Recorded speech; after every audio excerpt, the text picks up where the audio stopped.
Hello guys, నమస్తే. Welcome back to the video. I'm Akhilesh. So ఈ రోజు వీడియోలో అయితే మనం ఫార్మ్స్ గురించి అయితే డిస్కస్ చేసుకుందాం. సో బేసిక్గా మనం ఏ వెబ్సైట్ తీసుకున్నా మనకు కంపల్సరీగా ఇలాంటి ఫార్మ్స్ అయితే ఉంటాయన్నమాట. సో అది కాంటాక్ట్ ఫామ్ అయినా, లేదా లాగిన్ ఫామ్ అయినా, సైన్ అప్ ఫామ్ అయినా, లేదా ఎనీ రిజిస్ట్రేషన్ ఫామ్ అయినా, ఏదైనా సరే ఫార్మ్స్ అనేది వెబ్సైట్లో మనకి కంపల్సరీగా ఉంటాయన్నమాట. సో అలాంటి ఫార్మ్స్ మనం ఏ విధంగా క్రియేట్ చేయాలో ఈ వీడియోలో అయితే తెలుసుకుందాం. సో లేట్ చేయకుండా let's get into the video.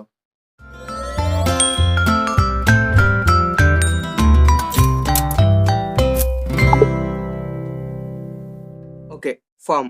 So ఇక్కడ ఫార్మ్ అంటే ఏంటంటే, it creates a designated area for the user to give their inputs. So సింపుల్‌గా చెప్పాలంటే ఇదొక కంటైనర్ అనుకోండి. సో ఈ కంటైనర్‌లో మనకి మల్టిపుల్ ఎలిమెంట్స్ ఉంటాయన్నమాట. ఈ ఎలిమెంట్స్ ఏం చేస్తదంటే యూజర్ దగ్గర నుంచి ఇన్‌పుట్ అయితే తీసుకుంటదన్నమాట. ఫర్ ఎగ్జాంపుల్ మనం ఏదైనా వెబ్‌సైట్‌లో లాగిన్ అవ్వాలనుకోండి. అప్పుడేంటంటే మన ఇన్ఫర్మేషన్‌ని మనం లాగిన్ ఫామ్‌కో, సైన్ అప్ ఫామ్‌కో ఇస్తాం. దేని ద్వారా ఇస్తామంటే ఇన్‌పుట్ ఎలిమెంట్స్ ద్వారా అయితే మనం ఇన్ఫర్మేషన్ అనేది ఇస్తామన్నమాట. సో అలాంటి ఇన్పుట్ ఎలిమెంట్స్ అన్నిటిని మనం ఒక కంటైనర్‌లో ప్లేస్ చేసుకొని డిస్‌ప్లే చేసుకుంటున్నాం అనుకోండి. ఆ యొక్క కంటైనర్‌ని ఇక్కడ ఫార్మ్ అని చెప్పేసి అంటామనమాట. ఓకే. ఇప్పుడు ఫార్మ్స్‌ని ఏ విధంగా క్రియేట్ చేయాలో ఒకసారి చూద్దాం. సో దానికోసం అని చెప్పేసి మనకైతే హెచ్‌టీఎంఎల్‌లో ఫార్మ్ ట్యాగ్ అయితే ఉంటదనమాట. సో ఇక్కడ ఈ విధంగా ఇచ్చాను కదా! ఇది ఓపెనింగ్ ట్యాగ్ అండ్ ఇది క్లోజింగ్ ట్యాగ్ అనమాట. దీని లోపల మనం ఏంటంటే ఇన్పుట్ ఎలిమెంట్స్ అన్నీ ఇస్తామనమాట. సో ఫస్ట్ ఫర్ ఎగ్జాంపుల్ నేనైతే ఇక్కడ టెక్స్ట్ ఇన్పుట్ అయితే తీసుకుంటున్నాను. సో ఇక్కడ టైప్ టెక్స్ట్ ఇచ్చాను కదా! ఇప్పుడు సేవ్ చేసి చూస్తే మనకైతే ఇక్కడ ఒక ఇన్పుట్ అయితే క్రియేట్ అయిందనమాట. ఇన్పుట్ బాక్స్ అనేది. సో దీన్ని కొంచెం నీట్‌గా చూపించడానికి ఇక్కడైతే నేనైతే ఒక లేబుల్‌ని అయితే యాడ్ చేస్తున్నాను. సో ఇక్కడ ఫర్ అనేది ఎందుకు ఇచ్చానో ఒకసారి మళ్ళీ చెప్తాను. సో ఇప్పుడు నేను ఇక్కడ లేబుల్ వచ్చేసి నేమ్ అని చెప్పేసి ఇస్తున్నాను అనమాట. సో ఇప్పుడు సేవ్ చేసి చూస్తే మనకి ఈ విధంగా నేమ్ అని చెప్పేసి ఇక్కడ ఒక ఇన్పుట్ బాక్స్ అయితే మనకి వచ్చిందనమాట, టెక్స్ట్ అని చెప్పేసి. సో ఇక్కడ నేను ఫర్ అని ఎందుకు ఇచ్చానంటే, ఫర్ ఎగ్జాంపుల్ నేను ఇక్కడైతే ఇన్పుట్ మీద ఫోకస్ చేస్తే నాకు ఇన్పుట్ ఫోకస్ అవుతుంది. ఫర్ ఎగ్జాంపుల్ ఇక్కడ నేమ్ మీద క్లిక్ చేశాను అనుకోండి, అంటే ఇక్కడ లేబుల్ మీద క్లిక్ చేస్తే నాకు ఇన్పుట్ అనేది ఫోకస్ అవ్వాలా. సో అలాంటప్పుడు ఏం చేస్తామంటే ఈ లేబుల్ కి అండ్ అదే విధంగా ఈ ఇన్పుట్ కి మనమైతే ఒక రిలేషన్ అయితే యాడ్ చేసుకుంటాం అనమాట. అది ఎలాగంటే, సో లేబుల్ కి అయితే మనం ఇక్కడ ఒక ఐడి అయితే తీసుకుందాం. ఫర్ ఎగ్జాంపుల్ నేమ్ అని చెప్పేసి ఇస్తున్నాను అనమాట, అంటే యూజర్ నేమ్ అని చెప్పేసి. సో ఇక్కడ ఐడి ఏదైతే ఇస్తున్నానో అదైతే కాపీ చేసుకొని సేమ్ ఇక్కడ ఫర్ లో అయితే ఇస్తున్నాను అనమాట. ఇప్పుడు సేవ్ చేసి చూస్తే, సో నేను నేమ్ మీద క్లిక్ చేసినా నాకేంటంటే ఇక్కడ ఇన్పుట్ బాక్స్ అనేది ఫోకస్ అవుతుంది. సో చూడండి, ఇక్కడ నేను క్లిక్ చేస్తే ఇక్కడ అనేది నాకు ఫోకస్ అయింది. సో ఆ రిలేషన్ ని మనం ఇక్కడ క్రియేట్ చేయడానికి మనమైతే ఈ లేబుల్ ఇక్కడ ఫర్ ఉంది కదా, దాన్ని అయితే యూజ్ చేస్తాం అనమాట. సో మీకు అర్థమైంది అనుకుంటున్నాను. సో ఇప్పుడు ఏంటంటే ఇట్లాగే నేను ఇంకొక లేబుల్ అయితే తీసుకుంటున్నాను. దాని నేమ్ ఏంటంటే పాస్వర్డ్ అని చెప్పేసి ఇస్తా అనమాట. సో సేమ్ ఇట్లాగే పాస్వర్డ్ అని చెప్పి తీసుకుందాం. సో సేమ్ ఇక్కడే ఇన్పుట్ అని చెప్పేసి ఇంకో ట్యాగ్ అయితే తీసుకుంటున్నాను. సో దీనికి వచ్చేసి టైప్ వచ్చేసి పాస్వర్డ్ అయితే తీసుకుందాం. సో ఈ విధంగా అయితే మనం తీసుకుందాం అనమాట. సో ఇప్పుడు సేవ్ చేసి చూస్తే మనకేంటంటే నేమ్, పాస్వర్డ్ 2 వచ్చేసాయి. సో ఇది కొంచెం మనకి నీట్‌గా కనిపించడానికి ఇక్కడైతే నేను బ్రేక్ ట్యాగ్ అయితే యూజ్ చేస్తున్నాను. సో ఈ విధంగా మనకి నేమ్ అండ్ అదే విధంగా పాస్వర్డ్ 2 అనేది మనకు వచ్చేసాయి అనమాట. సో సేమ్ దీనికి కూడా ఐడి వచ్చేసి నేనైతే ఇక్కడ పాస్వర్డ్ అని చెప్పేసి ఇస్తున్నాను. సో ఇప్పుడు సేవ్ చేసి చూస్తే ఈ విధంగా మనకి పాస్వర్డ్ అండ్ అదే విధంగా నేమ్ అని చెప్పేసి 2 వచ్చేసాయి అనమాట. సో మీకైతే ఒక డౌట్ వచ్చుంటది. సో దీనికోసం మనం ఫార్మ్ ట్యాగ్ ఎందుకు, డైరెక్ట్ గానే యూజ్ చేసుకోవచ్చు కదా లేబుల్స్ అని చెప్పేసి అంటే, సో డైరెక్ట్ గా కూడా యూజ్ చేసుకోవచ్చు. బట్ ఇక్కడైతే ఒక రీజన్ ఉంది ఎందుకనేది. సో ఇప్పుడైతే నేను ఇక్కడ ఫార్మ్ ట్యాగ్ అనేది రిమూవ్ చేసేస్తున్నాను. సో ఇప్పుడు సేవ్ చేసి చూస్తే మనకి సేమ్ అవుట్‌పుటే వచ్చింది. బట్ ఎందుకు మనం ఫార్మ్ ట్యాగ్ లోపలే మనం ఈ ఎలిమెంట్స్ ఎందుకు రాసుకోవాలంటే, సో దానికోసం అని చెప్పేసి నేనైతే ఇక్కడ ఒక ఇన్పుట్ అయితే తీసుకుంటున్నాను అనమాట. సో దీని టైప్ వచ్చేసి నేనైతే సబ్మిట్ అని చెప్పేసి తీసుకుంటున్నాను. సో సేమ్ ఇట్లాగే ఇంకో ఇన్పుట్‌ని అయితే తీసుకుంటున్నాను. సో దీని టైప్ వచ్చేసి నేనైతే రీసెట్ అని చెప్పేసి తీసుకుంటున్నాను అనమాట. సో ఇప్పుడు సేవ్ చేసి చూస్తే సో ఇక్కడ నీట్‌గా కనిపించడానికి బ్రేక్ ట్యాగ్ అయితే అప్లై చేస్తున్నాను. సో ఈ విధంగా మనకి సబ్మిట్ అండ్ రీసెట్ అనేది 2 బటన్స్ అయితే క్రియేట్ చేసుకున్నాం. సో ఇక్కడ ఏంటంటే నేనైతే నేమ్ అయితే ఇస్తున్నాను అనమాట. సో నేమ్ ఇచ్చాను. ఇక్కడ ఏంటంటే పాస్వర్డ్ ఇచ్చాను. సో ఇప్పుడు నేను సబ్మిట్ చేసినా, రీసెట్ చేసినా నాకు ఇక్కడ డేటా అనేది చేంజ్ అవ్వట్లేదు. అంటే దాని మీనింగ్ ఏంటంటే ఇప్పుడు నేను రీసెట్ చేశాను అనుకోండి, ఇక్కడ డేటా అనేది క్లియర్ అవ్వట్లేదు. ఎందుకు అవ్వట్లేదు అంటే, ఇక్కడ మనం ఫార్మ్ ట్యాగ్ యూజ్ చేయకపోతే ఈ యొక్క ప్రతి ఒక్క ఎలిమెంట్ ఉంటది కదా, ఇదేంటంటే ఇండివిడ్యువల్ ఎలిమెంట్ లాగా తీసుకుంటదనమాట. అంటే దీనికి మనకి రిలేషన్ అనేది ఉండదు. ఈ బటన్స్‌కి, ఈ ఇన్‌పుట్ ట్యాగ్స్‌కి. సో, ఇప్పుడేంటంటే ఇప్పుడు చూడండి ఇప్పుడు ఇదంతా ఉంది గదా! దీన్నైతే నేను ఫార్మ్ ట్యాగ్‌లో అయితే తీసుకుంటున్నానన్నమాట. సో, ఇప్పుడు సేవ్ చేసి చూస్తే, సో, ఇప్పుడు చూడండి ఇక్కడైతే నేను నేమ్ అనేది ఇస్తున్నాను. అండ్ అదే విధంగా పాస్వర్డ్ అని చెప్పేసి తీసుకున్నానన్నమాట. సో, ఇప్పుడు నేను రీసెర్చ్ చేయంగానే నాకిక్కడ డేటా అనేది క్లియర్ అయిపోయింది. సో, ఇక్కడ ఇప్పుడేం జరుగుతదంటే, మనం ఎప్పుడైతే బటన్ రీసెట్ చేస్తామో, ఇప్పుడు బ్రౌజర్ ఏం చేస్తదంటే, ఈ రీసెట్ బటన్ ఉంది కదా! అది ఏ ఫార్మ్‌లో ఉందో చెక్ చేసుకొని, ఆ ఫార్మ్‌లో ఉండే డేటా అంతా క్లియర్ చేస్తదనమాట. సో, దానికోసం మనం ఇక్కడ ఫార్మ్ ట్యాగ్ లోపలే మనం ఈ ఇన్‌పుట్ ఎలిమెంట్స్ అన్నీ రాసుకుంటాం. ఎందుకంటే ఇట్ మెయింటైన్స్ ద రిలేషన్. ఇక్కడ బటన్స్‌కి అండ్ అదే విధంగా ఇన్‌పుట్ ట్యాగ్స్‌కి మనకి రిలేషన్ అనేది యాడ్ చేస్తది. సో, దానికోసం అని చెప్పేసి మనమైతే ఈ ఎలిమెంట్స్ అన్ని ఫార్మ్ ట్యాగ్‌లో అయితే రాసుకుంటాం అన్నమాట. సో, ఇప్పుడు అర్థమైంది కదా! ఎందుకు మనం ఫార్మ్ ట్యాగ్ అనేది యూజ్ చేస్తామో. సో, సేమ్ అట్లాగే సబ్మిట్ గూడా ఇక్కడ నేమ్ ఇచ్చేసాను, పాస్వర్డ్ ఇచ్చేసాను. సబ్మిట్ చేయంగానే మనకి డేటా అనేది సబ్మిట్ అయిపోయింది. అన్ని ఎలిమెంట్స్‌కి ఒక రిలేషన్ అయితే ఉందన్నమాట ఇప్పుడు. సో, దానికోసం అని చెప్పేసి మనం ఫార్మ్ ట్యాగ్ అయితే యూజ్ చేస్తాం. ఓకే. ఇప్పుడైతే మనం ఫార్మ్ ట్యాగ్‌లో వచ్చేసి 2 మెయిన్ ప్రాపర్టీస్ గురించి అయితే తెలుసుకుందాం. సో, ఫస్ట్ ప్రాపర్టీ వచ్చేసి మనకి యాక్షన్ ప్రాపర్టీ అన్నమాట. సో, ఈ యాక్షన్ ప్రాపర్టీ ఎందుకు యూజ్ చేస్తామంటే, మనం ఎప్పుడైతే సబ్మిట్ క్లిక్ చేస్తామో, అంటే మన ఫార్మ్‌లో డేటా అంతా ఫిల్ చేసిన తర్వాత సబ్మిట్ క్లిక్ చేయంగానే మనకి ఏ పేజ్‌కి నావిగేట్ అవ్వాలి అని చెప్పేసి మనకి ఈ యాక్షన్ ప్రాపర్టీలో అయితే మనం ఇచ్చుకుంటామనమాట. ఫర్ ఎగ్జాంపుల్ ఇక్కడ నేను నేమ్, పాస్వర్డ్ 2 ఇచ్చేసి సబ్మిట్ క్లిక్ చేయంగానే మన యూట్యూబ్ ఛానల్‌కి నావిగేట్ అవ్వాలి అనుకోండి. సో, అలాంటప్పుడు ఏంటంటే ఇక్కడ యాక్షన్ అట్రిబ్యూట్‌లో మనమైతే వాల్యూ వచ్చేసి మన యూట్యూబ్ ఛానల్ అయితే ఇచ్చుకుంటామనమాట ఈ విధంగా. సో, ఇప్పుడైతే ఇక్కడ నేను నేమ్ అండ్ అదే విధంగా పాస్వర్డ్ ఇచ్చి సబ్మిట్ అయితే క్లిక్ చేస్తానన్నమాట. సో, నేమ్ అనేది ఏదో ఒకటి తీసుకుంటున్నాను. పాస్వర్డ్ అనేది తీసుకొని ఇప్పుడైతే సబ్మిట్ అనేది క్లిక్ చేస్తున్నానన్నమాట.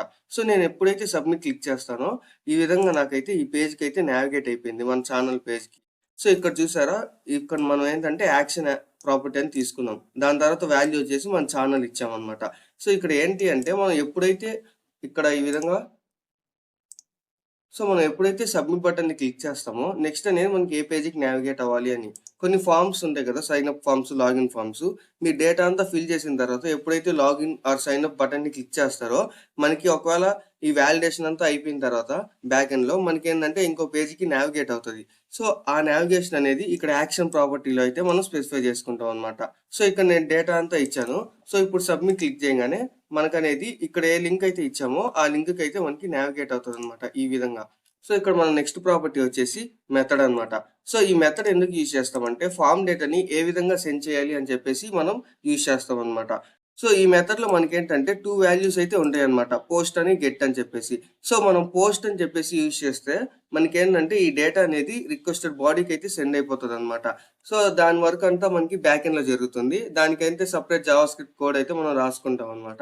సో, ఇంకో ప్రాపర్టీ వాల్యూ వచ్చేసి మనకి గెట్. సో, ఎప్పుడైతే గెట్ అని యూజ్ చేస్తామో మనకి డేటా అనేది ఈ యూఆర్ఎల్ ఉంది కదా! ఈ యూఆర్ఎల్‌కి ఇక్కడైతే అపెండ్ అయిపోతదనమాట. అది ఏ విధంగానో ఒకసారి చూద్దాం. సో, ఇక్కడ ఫస్ట్ వాల్యూ వచ్చేసి నేనైతే గెట్ తీసుకుంటున్నాను. సో, ఎప్పుడైతే నేను గెట్ తీసుకున్నానో ఇక్కడొచ్చేసి సేవ్ చేసి చూద్దాం. సో, ఇప్పుడైతే నేను నేము అండ్ అదే విధంగా పాస్వర్డ్ అని ఇచ్చేసి సబ్మిట్ చేశాననమాట. సో, ఇప్పుడు సబ్మిట్ చేయంగానే మనకేంటంటే ఇక్కడ చూసారా? మనకి నేము అండ్ అదే విధంగా పాస్వర్డ్ ఇక్కడ చూపించేస్తదనమాట. నేను ఏ నేమ్ ఇచ్చాను, ఏం పాస్వర్డ్ ఇచ్చాను అని చెప్పేసి. సో, ఇప్పుడైతే నేను ఇక్కడ వేరే నేమ్ అయితే తీసుకుంటున్నాను. సో, జస్ట్ ఇక్కడ అఖిలేష్ అని తీసుకున్నాను. అండ్ అదే విధంగా పాస్వర్డ్ వచ్చేసి అఖిల్ అని చెప్పేసి తీసుకున్నానన్నమాట. సో, ఇప్పుడు సబ్మిట్ చేయంగానే సో, సేమ్ మనకి ఇక్కడ నేమ్ అండ్ అదే విధంగా పాస్వర్డ్ అని చెప్పేసి ఇక్కడ చూపించేస్తుందన్నమాట. సో, ఈ విధంగా మనం గెట్ యూజ్ చేసి ఈ విధంగా యూఆర్ఎల్ అయితే మన డేటా అనేది డిస్‌ప్లే అవుతదన్నమాట. గెట్ గాని యూజ్ చేస్తే మనం. సో, అలా కాకుండా మనం పోస్ట్ అని చెప్పేసి ఇంకోటి ఉంటదన్నమాట. సో, పోస్ట్ అని యూజ్ చేస్తే సో, ఇక్కడేంటంటే మనకి డేటా అనేది హైడ్ అయిపోతదన్నమాట. సెక్యూర్‌గా ఉంటదన్నమాట. సో, నేమ్ అని ఇచ్చేసాను. పాస్వర్డ్ అని తీసుకున్నాను. సబ్మిట్ చేయంగానే మనకేందంటే డేటా అనేది సబ్మిట్ అయిపోయింది. బట్ మనకేందంటే ఇక్కడ యూఆర్ఎల్‌లో చూపించలేదు ఇక్కడ. సో, మనకి ఓన్లీ నార్మల్ యూఆర్ఎల్ మాత్రమే కనిపించింది. దానికి అపెండ్ ఏం అవ్వలేదన్నమాట మన డేటా. అంటే సెక్యూర్‌గా మనకి అదే విధంగా హైడ్ అయిపోయిందన్నమాట డేటా. సో, ఇక్కడ అందుకని మనం పోస్ట్ అని చెప్పేసి యూజ్ చేస్తాం. సో, మనకు ఒకవేళ డేటా అనేది ఈ విధంగా డిస్‌ప్లే అవ్వాలి, ఈ విధంగా యూఆర్ఎల్‌కి అపెండ్ అవ్వాలి అనుకుంటే మనం గెట్ అని చెప్పేసి యూజ్ చేస్తామన్నమాట. బట్ పోస్ట్ యూజ్ చేస్తే మనకి డైరెక్ట్‌గా రిక్వెస్టెడ్ బాడీకి అయితే మనకి డేటా అనేది సబ్మిట్ అయిపోతుంది. సో, ఈ విధంగా మనం ఫార్మ్‌లో ఉండే మెథడ్ అట్రిబ్యూట్‌ని అయితే మనం రాసుకుంటామన్నమాట. సో ఇప్పుడైతే మనం ఫామ్‌లో యూజ్ చేసే ఇన్‌పుట్ ఎలిమెంట్స్ గురించి అయితే తెలుసుకుందాం. ఒక ఎగ్జాంపుల్‌గా ఒక లాగిన్ ఫార్మ్ గాని, సైన్ అప్ ఫార్మ్ గాని తీసుకుంటే మన దాంట్లో మనకి మల్టిపుల్ ఇన్‌పుట్స్ ఉంటాయన్నమాట. పాస్వర్డ్‌కి ఒక ఇన్‌పుట్ ఉంటుంది. టెక్స్ట్‌కి ఒక ఇన్‌పుట్ ఉంటుంది. అదే విధంగా కొన్నిసార్లు ఫైల్ అప్‌లోడ్ చేయడానికి ఇన్‌పుట్ ఉంటుందన్నమాట. సో అవి ఏ విధంగా క్రియేట్ చేయాలో ఇప్పుడైతే తెలుసుకుందాం. సో ఫస్ట్ ఇన్‌పుట్ వచ్చేసి మనకి టెక్స్ట్ ఇన్‌పుట్ అన్నమాట. సో ఇప్పుడు ఇక్కడ input type equal to text అని ఇచ్చాం కదా! ఇప్పుడేంటంటే మనకి ఇక్కడ ఇన్‌పుట్ బాక్స్ అనేది ఈ విధంగా క్రియేట్ అవుతది. సో ఇక్కడ ఈ ఇన్‌పుట్‌లో మనం టెక్స్ట్ అనేది ఇచ్చుకోవచ్చన్నమాట. సో ఇదే విధంగా మనకి నెక్స్ట్ వచ్చేసి మనకి ఇంకొక ఇన్‌పుట్ ట్యాగ్ అయితే తీసుకుంటున్నాను. బట్ దీనికొచ్చేసి టైప్ వచ్చేసి నేనైతే పాస్వర్డ్ ఇస్తున్నానన్నమాట.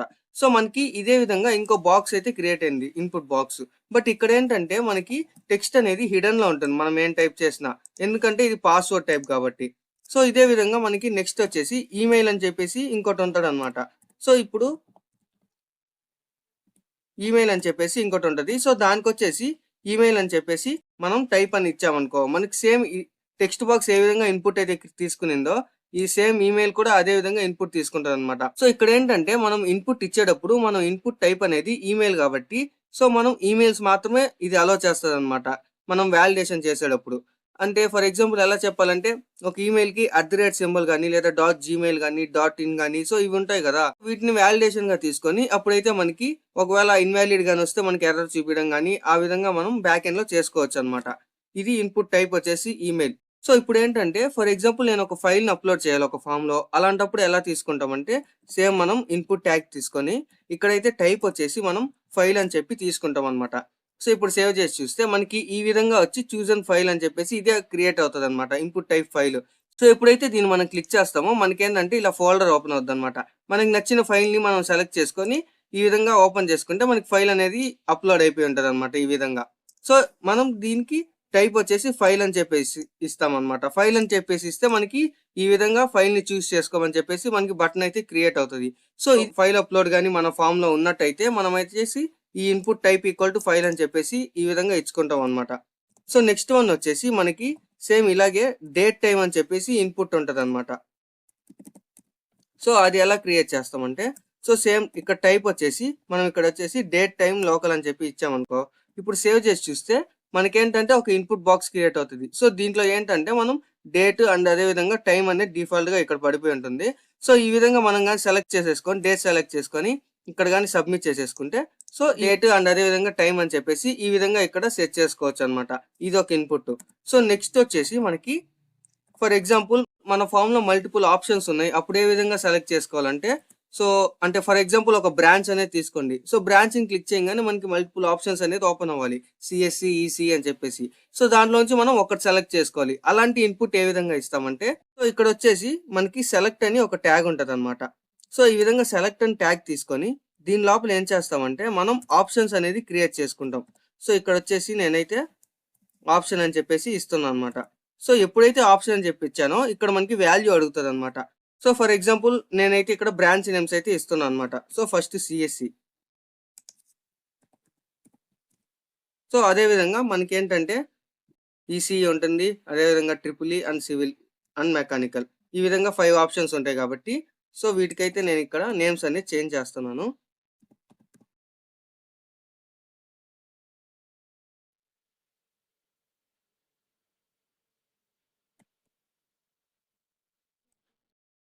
సో ఈ విధంగా మనమైతే ఆప్షన్స్ అనేది తీసుకున్నాం.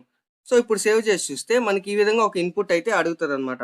సో ఇప్పుడు దీన్ని క్లిక్ చేయంగానే మనకి ఈ విధంగా డ్రాప్ డౌన్ అనేది ఒకటి క్రియేట్ అవుతది. సో ఈ డ్రాప్ డౌన్ ఏందంటే మనకిచ్చిన యాప్ ఆప్షన్సే అన్నమాట. సో దీంట్లోంచి ఒకటి సెలెక్ట్ చేసుకొని మనమైతే ఇన్‌పుట్ అనేది ఇచ్చుకోవచ్చన్నమాట. ఇది ఒక టైప్ ఆఫ్ ఇన్‌పుట్ అన్నమాట. సో నెక్స్ట్ వచ్చేసి ఫర్ ఎగ్జాంపుల్ కలర్ చూస్ చేసుకోవాలనుకోండి. సో అలాంటప్పుడు ఏం చేస్తామంటే input type equal to colour అని చెప్పి ఇచ్చామనుకో సో ఈ విధంగా మనకి కలర్ అనేది ఉంటదన్నమాట. సో దీని ద్వారా మనం కలర్ అనేది సెట్ చేసుకొని సెలెక్ట్ చేసుకోవచ్చన్నమాట. సో ఇదొక టైప్ ఆఫ్ ఇన్‌పుట్. సో మనకి మెయిన్ ఇన్‌పుట్స్ అనేది ఇంకో 2 ఉంటాయన్నమాట. Check boxes and radio buttons. So ఇవి ఎందుకు యూజ్ చేస్తారో ఒకసారి చూద్దాం. సో ఫస్ట్ వన్ వచ్చేసి చెక్ బాక్సెస్ అయితే తీసుకున్నాం. ఫర్ ఎగ్జాంపుల్ నాకు హాబీస్ ఉన్నాయి. నా ఫామ్‌లో ఏంటంటే హాబీస్ అని చెప్పేసి ఒక కాలమ్ ఉంది. సో ఆ హాబీస్‌లో ఏంటంటే నాకు మల్టిపుల్ హాబీస్ ఉన్నాయి. సో అలాంటప్పుడు నేను మల్టిపుల్ ఆప్షన్స్‌ని చూస్ చేసుకోవాలి కాబట్టి మనకిక్కడ చెక్ బాక్స్ అనేది యూజ్ అవుతదన్నమాట. సో ఇక్కడైతే నేను ఒక లేబుల్‌ని అయితే క్రియేట్ చేస్తున్నాను. సో ఇక్కడ దీని నేమ్ వచ్చేసి నేనైతే ఫర్ ఎగ్జాంపుల్ ఫస్ట్ వచ్చేసి క్రికెట్ అని చెప్పేసి ఇస్తున్నాను అనమాట. సో ఇక్కడ ఏంటంటే ఒక ఇన్పుట్ని అయితే తీసుకుంటున్నాను. టైప్ వచ్చేసి మనం చెక్ బాక్స్ అని చెప్పేసి ఇస్తాం అనమాట. సో ఇప్పుడు సేవ్ చేస్తే మనకి ఈ విధంగా చెక్ బాక్స్ అనేది ఇక్కడ యాడ్ అవుతుంది. సో సేమ్ అదే విధంగా మనకి ఏంటంటే ఏదైనా ఒక 3 గేమ్స్ అనేది ఇచ్చి చూద్దాం. చెస్ అండ్ అదే విధంగా ఇక్కడ వచ్చేసి ఫుట్బాల్ అని చెప్పేసి ఇస్తున్నాను అనమాట. సో ఇప్పుడు సేవ్ చేసి చూస్తే మనకి అనేది ఈ విధంగా 3 ఆప్షన్స్ అనేది క్రియేట్ అయింది. సో ఇప్పుడు ఈ చెక్ బాక్సెస్ ఏంటంటే మనకి దీన్ని క్లిక్ చేయగానే మనకి ఇక్కడ టిక్ మార్క్ అయితే పడుతుంది అనమాట.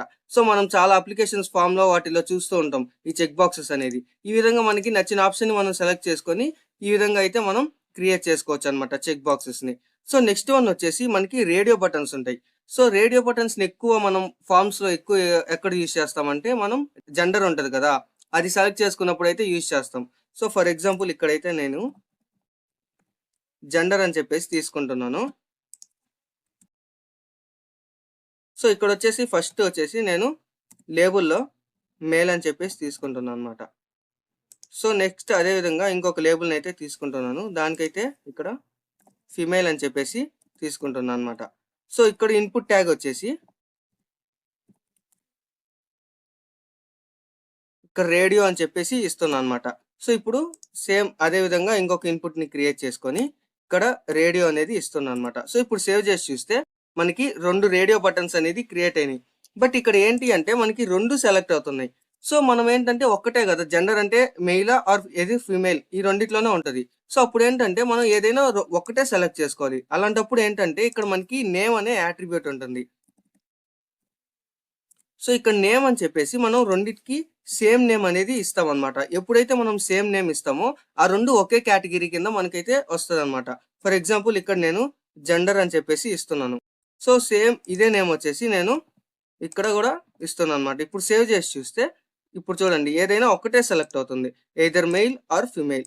ఇది సెలెక్ట్ చేసినప్పుడు ఇది డిజేబుల్ అయిపోతుంది, ఇది సెలెక్ట్ చేసుకున్నప్పుడు ఇది డిజేబుల్ అయిపోతుంది. సో ఇక్కడ నేమ్ అని ఎప్పుడైతే మనం 2 ఒకే నేమ్ ఇస్తామో అప్పుడు ఏంటంటే ఇది ఒకే కేటగిరీ కింద తీసుకొని ఏదైనా ఒక్కదాన్నే సెలెక్ట్ చేసుకుంటారు అనమాట. సో ఆ విధంగా అయితే మనం ఈ రేడియో బటన్స్ ని యూజ్ చేస్తాం. సో నెక్స్ట్ వన్ వచ్చేసి మనకి స్టార్టింగ్ లో చూసాం కదా, ఇన్పుట్ టైప్ వచ్చేసి సబ్మిట్ అని చెప్పేసి రీసెట్ అని చెప్పేసి, అది కూడా మనకి సో అవి కూడా మనకి ఏంటంటే ఒక బటన్స్ అనమాట. సో ఇప్పుడు సేవ్ చేసి చూస్తే మనకి సబ్మిట్ రీసెట్ బటన్స్ అనేది క్రియేట్ అయిపోయింది. సో ఇది మనకు ఆల్రెడీ తెలుసు కదా, సబ్మిట్ చేసినప్పుడు డేటా అనేది సబ్మిట్ అవుతుంది, అదేవిధంగా రీసెట్ చేసినప్పుడు డేటా అనేది క్లియర్ అయిపోతుంది. సో ఇదొక టైప్. అండ్ నెక్స్ట్ వన్ వచ్చేసి మనకి నంబర్ అనమాట. సో ఇక్కడ ఇన్పుట్ అయితే తీసుకుంటున్నాను, ఇక్కడ టైప్ వచ్చేసి నంబర్ అయితే తీసుకుంటున్నాను అనమాట. సో ఎప్పుడైతే మనం నంబర్ ఇస్తామో మనకి ఇన్పుట్ బాక్స్ క్రియేట్ అవుతుంది. సో దీని మీద మనం ఫోకస్ చేయగానే మనకి ఇక్కడ ఈ విధంగా యారోస్ కనిపిస్తాయి. ఇక్కడ ఏంటంటే మనం నంబర్స్ ని సెలెక్ట్ చేసుకోవచ్చు అనమాట. సో ఇక్కడ నెంబర్స్ లో కూడా మనం ఏంటంటే మినిమం మాక్సిమం ఇచ్చుకోవచ్చు. అంటే నాకు ఈ నెంబర్ నుంచి ఈ నెంబర్ వరకే ఆ యూజర్ అనేవాడు సెలెక్ట్ చేసుకోవాలని. ఫర్ ఎగ్జాంపుల్ ఇక్కడ నేను వచ్చేసి మినిమం వచ్చేసి 10 ఇస్తున్నాను అండ్ అదే విధంగా మాక్సిమం వచ్చేసి ఒక 20 ఇస్తున్నాను. సో ఇప్పుడు సేవ్ చేసి చూస్తే మనకి అనేది ఇన్పుట్ బాక్స్ అనేది క్రియేట్ అయింది. బట్ ఇక్కడ స్టార్టింగ్ నెంబర్ చూస్తే మనకి 10 నుంచే ఉంది. సో దీనికి ఇప్పుడు నేను మైనస్ చేసినా కానీ ఇక్కడ మైనస్ అవ్వట్లేదు. సో ఎందుకంటే మనం స్టార్టింగ్ మినిమం 10 నుంచి ఇచ్చాం కాబట్టి 10 నుంచే తీసుకుంటారు అనమాట. సో ఇప్పుడు చూడండి నేను దీన్ని ఇంక్రీజ్ చేస్తున్నాను. సో ఇక్కడ 20 దగ్గరికి వచ్చి ఆగిపోయింది. మనకి మాక్సిమం నెంబర్ వచ్చేసి మనకి 20 కాబట్టి సో ఇంకా నేను దీనికి ఎంత ఇంక్రీజ్ చేసినా నెంబర్ అనేది ఇంక్రీజ్ అవ్వదు అనమాట. సో ఈ విధంగా మనం ఇన్పుట్ ట్యాగ్స్ ని యూజ్ చేసుకొని అప్లికేషన్స్ ఫామ్స్ కానీ వాటిని అయితే డిజైన్ చేసుకుంటాం. సో దీనికి కొంచెం సిఎస్ఎస్ ని యాడ్ చేసుకొని మనం ఆ స్టైలింగ్ ని మొత్తం యాడ్ చేసుకొని ఒక అప్లికేషన్ ఫామ్ ని అయితే మనం నెక్స్ట్ వీడియోస్ లో అయితే మనం డిజైన్ చేసుకున్నాం. సో ఇది బేసిక్ గా మనం ఇన్పుట్ ట్యాగ్స్ ని యూజ్ చేసి ఫామ్స్ ని ఏ విధంగా క్రియేట్ చేయాలో చెప్పుకున్నాం కదా. సో ఈ వీడియో అయితే ఇంతగా. మీకు ఒకవేళ ఈ వీడియోలో ఏమైనా డౌట్స్ కానీ ఉంటే కింద కామెంట్ సెక్షన్ లో అయితే కామెంట్ చేయండి, నేనైతే రిప్లై ఇస్తాను. సో మీరు కానీ ఇంకా ఛానల్ అయితే సబ్స్క్రైబ్ చేసుకోలేకపోతే వెంటనే ఛానల్ అయితే సబ్స్క్రైబ్ చేసుకోండి. And don't forget to press the bell icon for the notifications. Thank you.